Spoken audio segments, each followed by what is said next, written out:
All right, and we are live. Bismillah walhamdulillah wassalatu wassalamu ala rasulillah wa ala alihi wa sahbihi wa wala. Assalamu alaikum wa rahmatullah, my embrace family, and welcome to our weekly Wednesday discussion, where we have been for the past couple months going over the book, The New Jim Crow by Michelle Alexander, which discusses the issue of mass incarceration and how this mass incarceration has a disproportionate effect on people of color, thus creating what the author calls the new Jim Crow. So last week we finished up chapter 3, which was titled The Color of Justice, which mainly focused on explaining how the system upholds this type of racial discrimination that we see within the criminal justice system. So chapter 4, which we're going to be starting today, inshallah, kind of goes over the consequences that this system has on its victims, those who are affected by the system. And that's what chapter 4 is primarily about. And just like usual, we're going to be dividing our discussion into 2 segments. So we'll go over the first part of the chapter this week with a 20 to 30 minutes summary, and then next week we'll finish up the chapter. And as per usual, if anyone who has been reading along with us through the book has a comment they want to make throughout my summary, please feel free to do so. But after the summary, of course, we will then open up the floor for discussion in order to hear everyone's thoughts and reflections. And so with that, inshallah, we'll go ahead and get right into it. So the author actually starts the chapter, which is titled The Cruel Hand, with a quote from Frederick Douglass, which I want to go ahead and read to all of you right now. So the quote is, "A heavy and cruel hand has been laid upon us. As a people, we feel ourselves to be not only deeply injured, but grossly misunderstood. Our white countrymen do not know us. They are strangers to our character, ignorant of our capacity, oblivious to our history and progress, and are misinformed as to the principles and ideas that control and guide us as a people. The great mass of American citizens estimates us as being a characterless and purposeless people, and hence we hold up our heads, if at all, against the withering influence of a nation's scorn and contempt." So one of the reasons I think that the author is sharing us this quote is to kind of compare the attitude that Frederick Douglass is describing how the general American public felt towards people of color at that time, comparing it to the general American attitude towards those who are convicts, those who have a criminal record, and highlighting how basically, just like back then, people of color were generally seen as those who had no purpose, had no character, who were worthy of scorn and resentment. We see that this same attitude is reflected on people who have a criminal record, regardless of the nature as to why they have that criminal record. And the author makes reference to the phrase "treated like a criminal." When you hear the phrase you're being treated like a criminal, essentially that means you're being treated as less than human. And so the author is kind of drawing this narrative for us as readers that, hey, basically just how criminals are generally viewed today is how African Americans and those of color were viewed across the board not that long ago. And the reason why she highlights this is, of course, when we go into which group of people are going to be typically categorized as criminals more.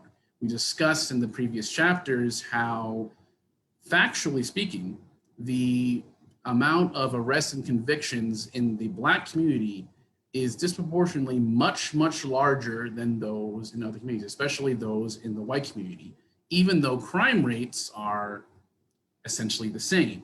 And basically, due to that, and due to the general view and attitude towards those with a criminal record, a lot of African Americans, the African American community essentially finds themselves in a position to where that disdain, that contempt, that view that they're worthless, purposeless, without character or goodness, is reflected back onto a large portion of their community. And so I think that's really why the author started this chapter with such a powerful quote from Frederick Douglass. And essentially, from there, she just goes into speaking about how the idea of the criminal justice system is basically someone commits a crime, they break the law, they are then punished for that law through prison time or what have you. And then once they serve their time, their society, their debt to society has been paid. But the author basically lets us know and basically highlights to us and stresses to us that that debt is never truly paid back. Number one, of course, is through the general attitude that the American public will have towards those with a criminal record. Even after they have paid their debt back to society, and they should, from there on, be considered just like everyone else. They've done what they did. They paid their debt back, and they should be able to return back to their previous life. But they're going to always be seen with that disdain and disgust, regardless of what crime it is that they commit, whether it was a nonviolent crime or a drug-related crime or the circumstances behind it. That doesn't really matter to the general American public as to how criminals are viewed. So that's number one. But from here, the author starts to make a case as to how there are long-term effects. There are permanent debts that are put on those who have a criminal record that essentially never go away. And this is where, at least in the first part of the chapter, the author spends a lot of time describing for us what those long-term effects actually are. And inshallah ta'ala, we're going to go ahead and get into those different effects. Before that, I wanted to, there's a quote that she gives that is from an agency within the American Bar Association that talks about the different types of long-term punishments that those who have been convicted of a crime face. So I'm going to go to that page real quick just to share with all of you, because it's just kind of like, it's a good way for us to kind of get into, we start going into the details. So she shares this quote from a task force from the American Bar Association that describe the different types of consequences that those who have been convicted and are sentenced may face. And this quote is thus. So the offender may be sentenced to a term of probation, community service, and court costs. Unbeknownst to this offender, and perhaps any other actor in the sentencing process, as a result of his conviction, he may be ineligible for many federally funded health and welfare benefits, food stamps, public housing, and federal educational assistance. His driver's license may be automatically suspended, and he may no longer qualify for certain employment and professional licenses. If he is convicted of another crime, he may be subject to imprisonment as a repeat offender. He will not be permitted to enlist in the military or possess a firearm or obtain a federal security clearance. If a citizen, he may lose the right to vote. If not, he becomes immediately deportable. So in that one quote, we just see a lot, we're given a lot of information. This is the different types of punishments, long-term punishments that those who are convicted with a crime may face. And one important thing the author also notes is, as we discussed in previous sessions, a lot of individuals are given plea deals by prosecutors to where if they confess to a crime, they'll be given a harsher sentence, whether or not, even if in cases where they actually didn't commit the crime, but they don't want to take that risk of facing the harsher sentence, so they'll find themselves even admitting to a crime they didn't commit. Basically, they're not told about these long-term consequences. And the author kind of spends some time highlighting that to us, that many individuals who plead guilty to these crimes do not know what's coming for them. And that particular quote that we just shared kind of gives us a window's view or a broad view of just the different types of consequences one will face after leaving prison or after getting out of probation. And from there, the author starts going into detail some of these long-term consequences. And for today, I really just want to focus on three main consequences that the author discusses. And if there are any other points that other people who have been reading the book want to make throughout, please feel free to do so. But just in order to consider the time, I want to just focus on like three main ones that kind of popped out to me, right? So the first consequence that she spoke of is the general lack of housing opportunities for those with a criminal record. She speaks about how basically once someone leaves prison, it's very difficult for them to even find a place to stay. And she makes reference to the Anti-Drug Abuse Act of 1988 for public housing, which basically not only makes it perfectly legal for housing agencies to discriminate against those with a criminal record, but actually heavily encourages and enforces that. So on top of that, she goes into the Quality Housing Worker Responsibility Act of 1988, which basically allowed for public housing agencies to bar applicants who they believed could have committed a crime, even if they don't know for sure that they did. And on top of that, she makes reference to a Supreme Court ruling in 2002, and this I really want you guys to pay attention to, that under federal law, public housing tenants could be evicted if someone staying with them, whether it's a guest, a family member, or what have you, was caught in a criminal act, committing a crime. Even if the tenant did not know that crime was happening, they had no knowledge of that, the Supreme Court rule of that person could still be evicted. And why I think it's kind of important to mention that, because the author highlights that due to that, there are many family members who may not be willing to lend a couch to their family member who just got out of prison, because of fear that, well, what if they end up doing something and I can get thrown out of my house? And so basically, people who are convicted of a crime virtually have no opportunities for public housing. That door is virtually closed for them. On top of that, it could be very difficult for them to even find family members who may be willing to take them in due to the potential repercussions they could face for doing that. And so they find themselves in situations where once they leave prison, they have nowhere to go and have very little opportunities as to where to go, both short-term and long-term. So that's kind of the first major consequence that the author discusses. The next consequence she goes into is employment discrimination, the general lack of employment opportunities that those who have been convicted of crimes have.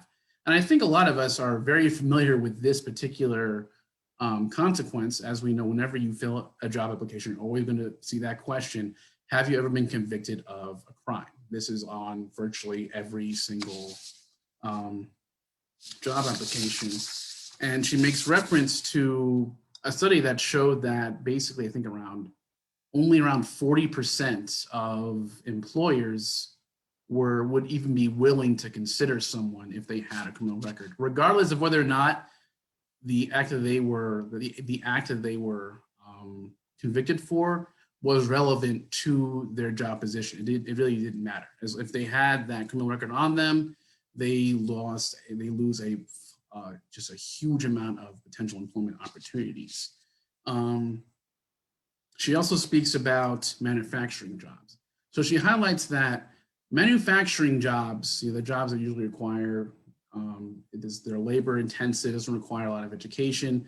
Those jobs are the jobs that are most likely to hire people with a criminal history. The challenge is, and as we discussed, I believe, a couple of chapters ago, the issue with that is most people, especially within the Black community with a criminal record, are going to be in urban areas. And due to globalization and global trade, it's very rare to find manufacturing opportunities in urban areas. She mentions that most manufacturing opportunities this day and age are going to be found in. license, and which are typically going to be further away from urban areas where many of those with criminal records will reside. And this is where typically when you hear this, you think, okay, well, that's not a big deal, right? A lot of us here have jobs where we have to drive like 30, 45 minutes every day, and there's no problem. But this is where the author highlights another issue, and that is something we actually discussed when we quoted the American Bar Association. That is, in many states and municipalities, those with a criminal record lose their driver's license, and they no longer can no longer legally drive. And so thanks to that, they are not able to drive to these job opportunities, drive to these jobs they may have gotten, and they have to depend on public transportation, which is not going to be so widely available. And from there, she also speaks about how, as we know, public transportation isn't free, right? You have to pay a certain amount to take the bus or take the train or what have you. And over time, the author highlights that those expenses can build up. And due to that, many individuals in this situation can find themselves having to put a good amount of their money that they're getting from typically low-paying jobs to just get to their jobs, to where they can't even make ends meet. So even those individuals who are able to get a manufacturing job many times don't even have enough money to make ends meet to get their basic necessities, because a good amount of those expenses are coming from just getting to the job. And that's what she says about the long-term consequence of lack of employment opportunities. She also speaks about how even if someone wants to be self-employed, they want to open up their own business, it's very difficult if you have a criminal record, regardless of what the crime is for. She basically mentions how there are studies that show that those who have a criminal record are barred from getting any professional licenses, any professional business licensing. So even if they want to become self-employed, open up their own business, it can be very difficult for them, because in many areas, they're not even going to be able to get a business license or any type of professional license to do what they want to do. And just really highlighting for us how difficult it is for someone who has any sort of criminal record to even get a job in order to be able to take care of themselves or their families. She does also make reference to that there have been grassroots efforts to fight back against this employment discrimination. And there have been grassroots efforts in the past to basically remove the box from job applications asking for people to let them know their criminal history. But the author says, I found this particularly interesting. The author says that basically she doesn't know if this effort's really going to be enough to make a huge difference. And why she says that is she kind of makes reference back to the previous chapter, which we spoke about last week, which is unconscious bias. You know, being biased against a particular group of people without really meaning to, which is something that happens in the back of your head just due to how that group of people is generally exposed to you through media, through the news, through entertainment, and what have you. You don't mean to be biased against anybody, but it's just something you find yourself doing. And we're all guilty of this to a certain extent for in a variety of groups of people, stereotypes, basically. And she makes reference to a study which indicated that employers typically fear violence or crime from Black applicants more than other applicants, especially among white applicants. And many times that fear is reflected on their employment decisions. So she's basically saying that even if one removed the box asking for criminal history, an employer may very well assume criminality if the applicant is Black, even if they're not fully meaning to. Because as we mentioned, unconscious bias basically means you have this stigma, you have this stereotype against someone without consciously making an effort to or even wanting to. And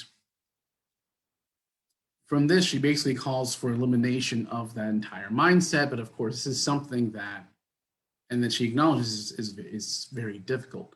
Though I do think, because again, this book was written back in 2010, I think that today we are seeing a more heightened consciousness of this unconscious bias, especially towards the Black community. Hence why we're seeing all these Black Lives Matter movements and what have you.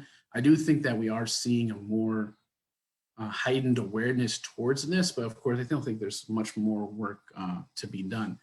And the last long-term consequence that she discusses, where I want to stop, is the long-term consequence of debt. And this is something that I actually did not know before reading this chapter. The author states that basically a lot of those who leave prison have accumulated a lot of debt, and they're basically required to make payments to a variety of different agencies, such as, of course, court costs, probation departments, drug treatment departments, drug testing departments, and other expenses that they were basically required to pay. They had virtually no choice.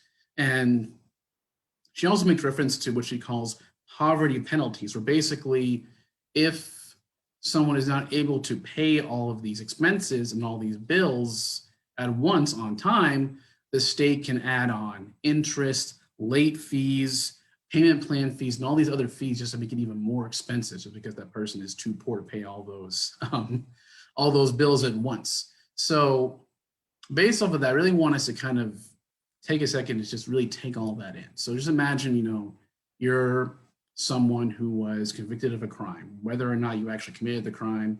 You were basically discriminated against. You were pulled over because you didn't turn your right blinker on, right? And you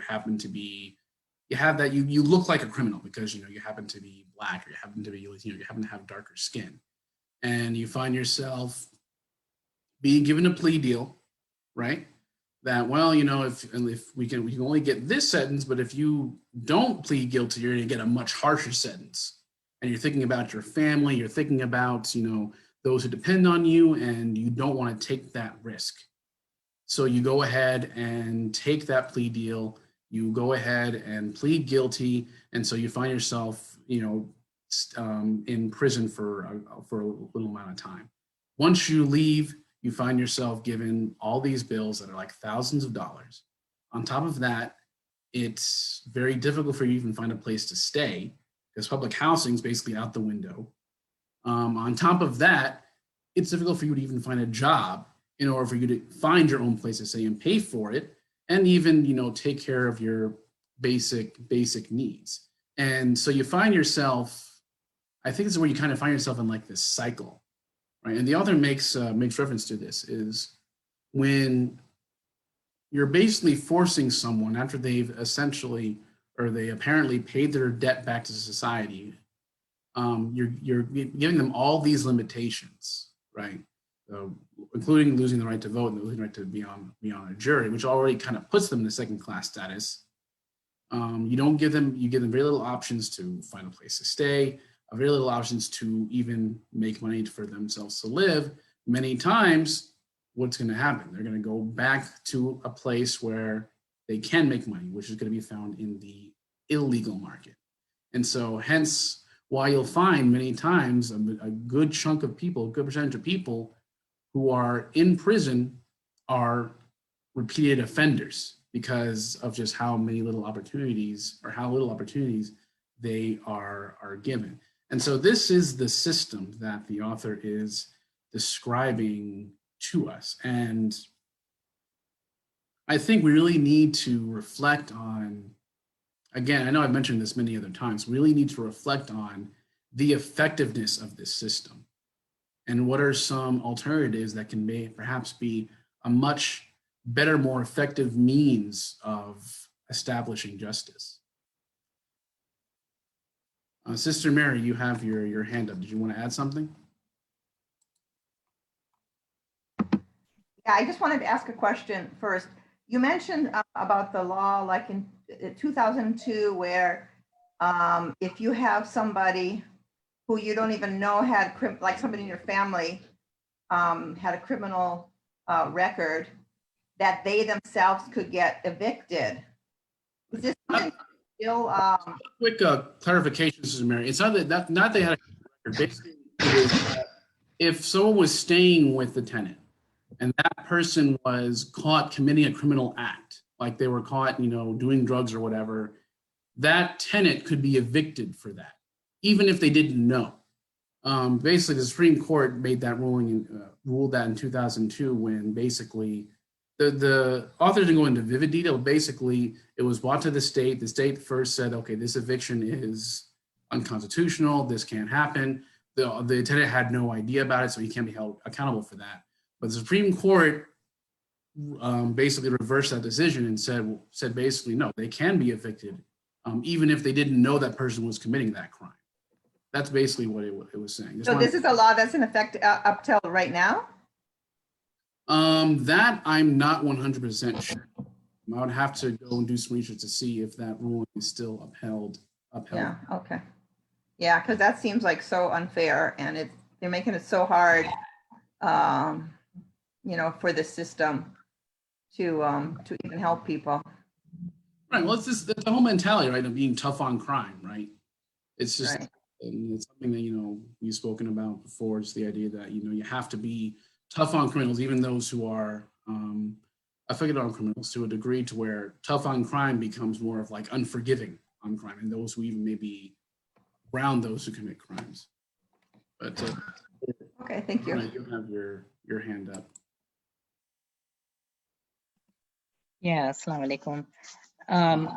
So a few things that actually caught my attention while reading through the portion that we had to read was, from what I understand, and correct me if I'm wrong, was that the person that's arrested would actually, when he was pleading guilty, because he was being told that the consequence of not doing that would be worse, many times that the prisoner would not be aware of what it's going to be like when they get out in society.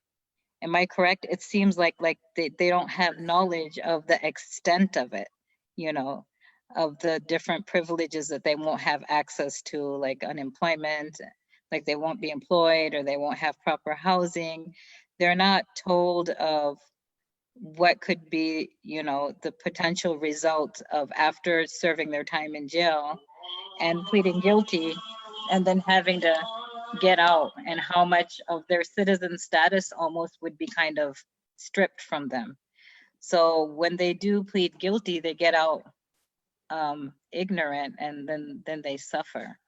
That was one thing that kind of caught my attention. And another thing is the impact of it on the families. It didn't only affect the person who was convicted of the crime. They had a situation here of 42-year-old African American who had 3 children with him. And when he was trying to apply for public housing, he was denied it. And then he didn't have a place to stay. So the kids were removed from his custody, and then he became homeless.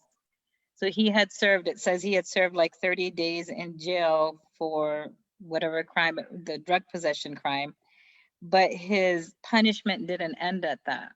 And it not only affected him, but the sad part was that it affected 3 more lives. I mean, we don't even know if those children were put in proper homes, or put together, or separated.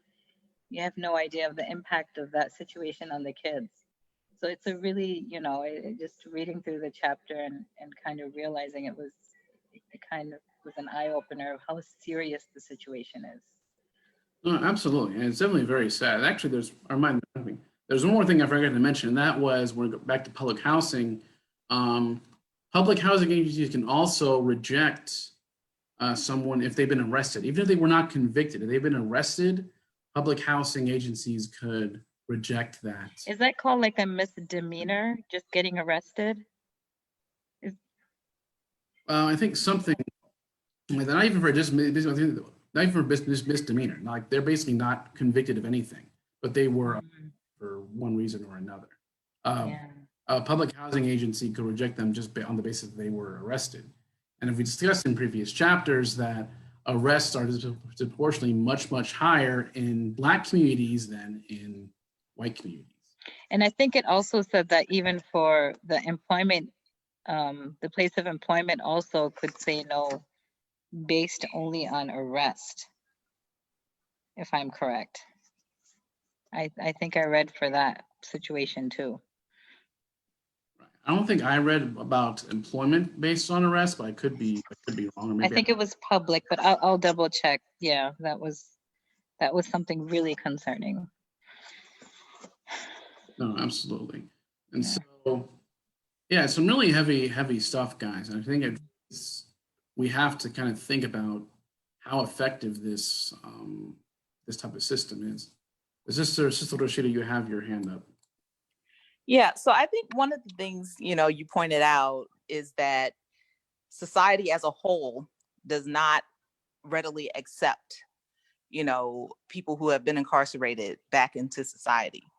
And I think part of that is because of the lack of actual rehabilitation that goes on or does not go on while they're in prison, right? So someone gets convicted of burglary and they have a weapon, but they didn't use it. And that person, we don't know the conditions that they were in, all that type of stuff. But my point is that when that person goes to, let's say you own a business and that person comes and applies to your business and you look and you see that they have this crime, you're not going to think, oh, well, they've been in prison for 10 years, they've been rehabilitated. You're going to immediately think about the crime that was committed, right? You're not going to consider the fact that this person may have had extenuating circumstances, that, they weren't intending to try to harm anybody. They just were hungry, whatever the case may be. But you're going to look at the crime. You're not going to think about the 10 years. You're not going to think about the possibility of rehabilitation, because we know that our prison system isn't really designed, to rehabilitate people, even though that's supposed to be part of what's happening. So that was one comment I wanted to make. The second thing is, I'm sorry.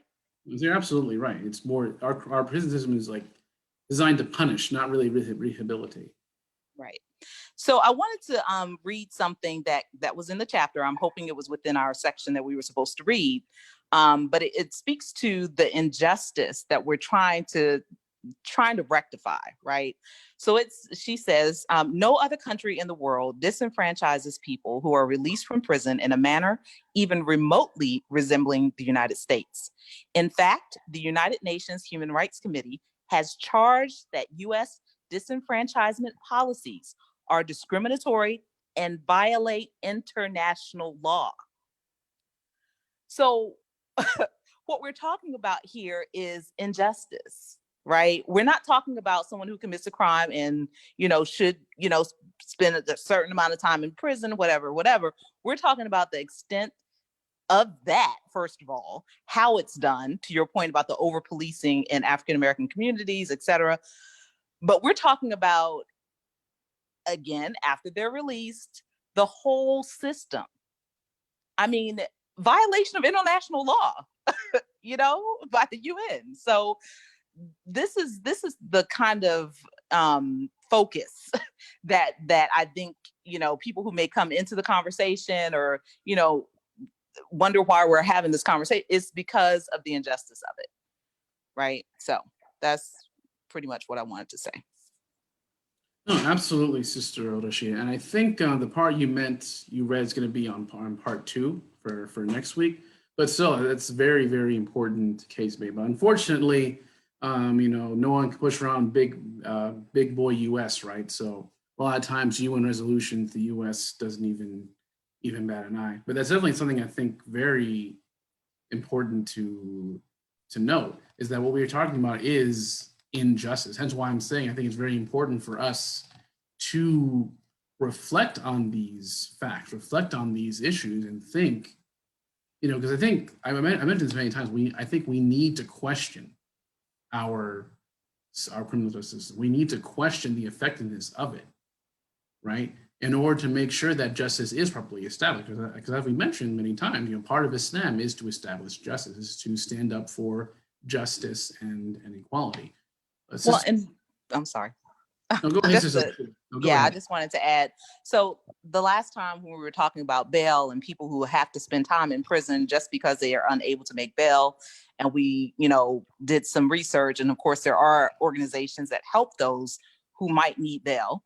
There are also organizations that help people to re-enter society, right? Help them with housing, help them with, food and trying to find them jobs, etc. So, when we start thinking about, well, what is it that we can do? We can help to support some of these organizations. No, absolutely. Thank you very much for bringing that to our attention, Sister Rashida. Because at the end of the day, we do want this conversation to transform into action, and for us to have a talk at the end of the day about what we can do to actually make a difference, not just talk the talk for the sake of talking. So I do thank you for sharing that with us, and perhaps inshallah ta'ala, we can try and look into some dependable organizations that are already doing some good work and see what we can do to help out, inshallah. But Sister Farhana, you have your hand up. Yeah, I found that section that I was talking about the employee, the employers are able to discriminate, and it says under boxed in the section in the chapter, it says that nearly every state allows private employers to discriminate on the basis of past criminal convictions. In fact, employers in most states can deny jobs to people who were arrested but never convicted of any crime. Only 10 states prohibit all employers and licensing agencies from considering arrests, and 3 states prohibit some employers and occupational and licensing agencies from doing so. So that's the extent of it. Other than 10 states, it seems like most of them are allowed to not to prohibit people from getting a job based on only getting arrested too. So that's huge. Yeah, It's not even just for public housing, but even for getting a job. just for getting arrested, you could be barred from your application could be rejected. Mhm. But all right, are there any other comments or reflections or questions on what we went over today?